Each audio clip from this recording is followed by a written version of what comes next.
All right, how we doing? We got a crypto market update. This one will be real short and sweet. Really not a whole lot to talk about.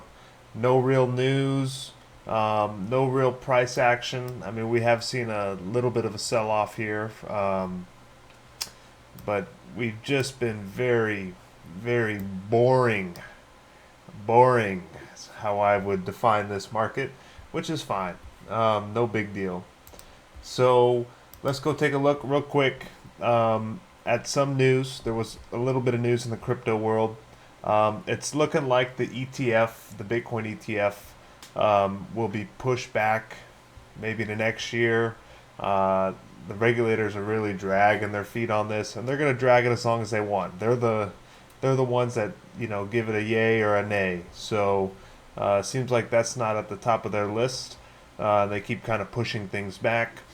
Low volume, just low action. Not a lot of moves. I mean, wasn't that long ago where Bitcoin would be up a percent, down a percent, up a percent, and now it's barely moves on a day-to-day basis.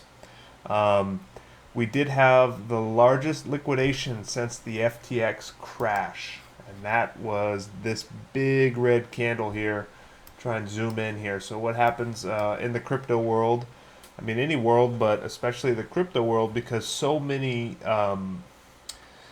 trades are linked to protocols where it's just code. And so if you drop below a certain level on the trade and you're levered, boom, you're liquidated. So there is going to be some news with Binance eventually once it all comes to light, but something's going on there.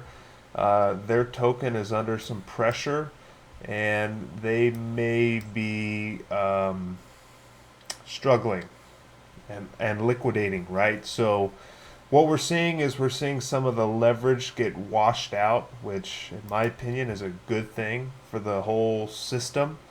I don't play with leverage, especially in crypto. I may do levered positions with options in the stock market, but crypto you're playing with fire in general, and to lever that up, you're playing a crazy game there. So you better know what you're doing. So, anyways, that was something to see. There was a big red day, and it's just been flat ever since. So, that's not the best sign to see. It would have been better if we saw mass liquidation and a push back up.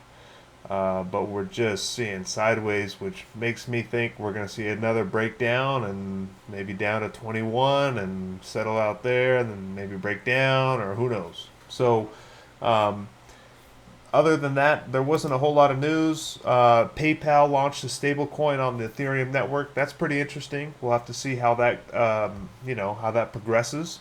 It's just great to see more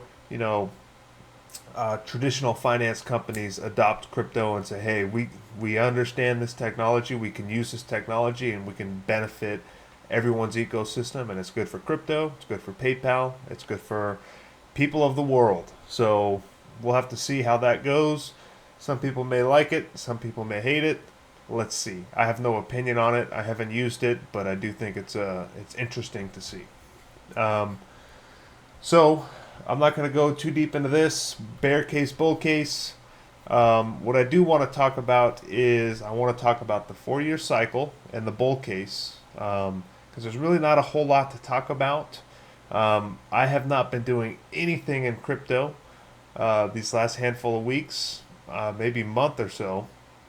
I've been focusing on stock market and other things going on. I got a big test coming up, so my attention has not been at all on crypto, and that's great because nothing has happened besides that big liquidation event.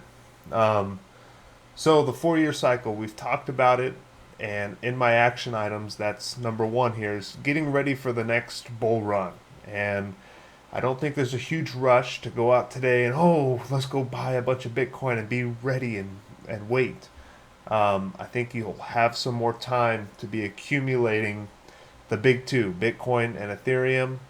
And again, these are speculative assets. These should be a small percentage of your portfolio unless you really want to ante up and take a gamble. The money that I'm putting in here, I I do expect for it to grow tremendously, but I'm also prepared to live with the results if it were to go to zero, because it's a small percent. I think it's highly unlikely that these assets die and go away, Bitcoin and Ethereum. Now, all the other ones, totally different story. That's a complete gamble, eyes closed, spin you around, throwing at a dartboard that may or may not be there. So, but Bitcoin and Ethereum, those are going to be around for a long, long time, in my opinion. But I'm still allocating a small percentage of my assets to it.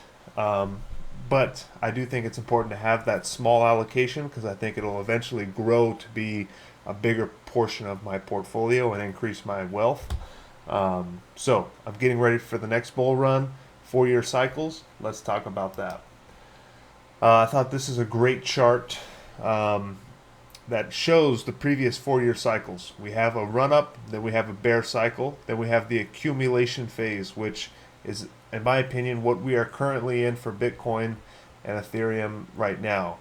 So you can see there's a big run up, there's a long, painful drawdown, and then there's a long, painful sideways action in all of these 4-year cycles. And then, boom, the next move really takes you to a new level. So down here is our current cycle. We had the run up, we had the run down. We're just chopping away sideways. And then we're looking forward for the next bull run. So you can see this is no exact science, but patterns do repeat. And Bitcoin is programmed. It has the halving cycles where less Bitcoin, supply and demand, less Bitcoin comes out every 4 years, or however often they do the halving. I think it is 4 years. So it's not a coincidence that these things happen this way. So we'll just have to wait and see. Again, this last cycle, you had a great opportunity to buy right before the bull cycle. So you could have waited this whole time, been accumulating, and then boom, you get your magic opportunity. Could have kept going, who knows? And then we shoot out. I think that was obviously the COVID crash. So waiting for the end of this accumulation and the beginning of the bull. I still think we got another year or so. So I'm not throwing all my powder in there. I buy a little bit of Bitcoin every day. Little bit. And now that we're getting to these levels, I'll start buying when there's more liquidation events or whatever. More big red days. And then I'm still doing a lot of research on some of the layer 2 and altcoins. But I buy Bitcoin and Ethereum every day. Tiny amount. But if we do that for a year, that tiny amount will accumulate to, not so tiny of an amount. So that's the first one. Here's the second chart that I thought was interesting. Here's Bitcoin returns for the last 13 years. You can see the percentage change here. It's had 3 red years. That's pretty crazy to think about. That if you've held Bitcoin for the last 13 years, I mean, you've only had 3 years where it was down from the beginning of the year at the end. And those are big drawdowns, right? 60% is a big drawdown. 73% is a big drawdown. 65% is a big drawdown. But I do think it's interesting that you tend to have 1 year of down, 3 years of up, and one of those years is highly explosive. And you can see where we're at today. We had our down year. We've had a really good year at 78%, but 78% is not one of those explosive years like 1,300%, 300%.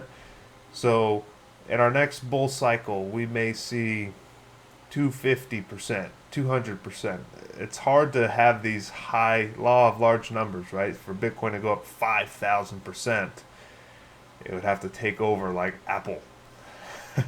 So that's not going to happen. But we could see another 200, 300% gain in one of these next 3 years. So just again, perspective. Don't give up on it. If you're here through the bear market, you're going to be rewarded in the bull market. But again, small percentage of your portfolio, in my opinion, unless you want to be a complete degenerate and go balls to the wall. That's all good if you want to do that. People do that in the casino, so I'm not here to judge.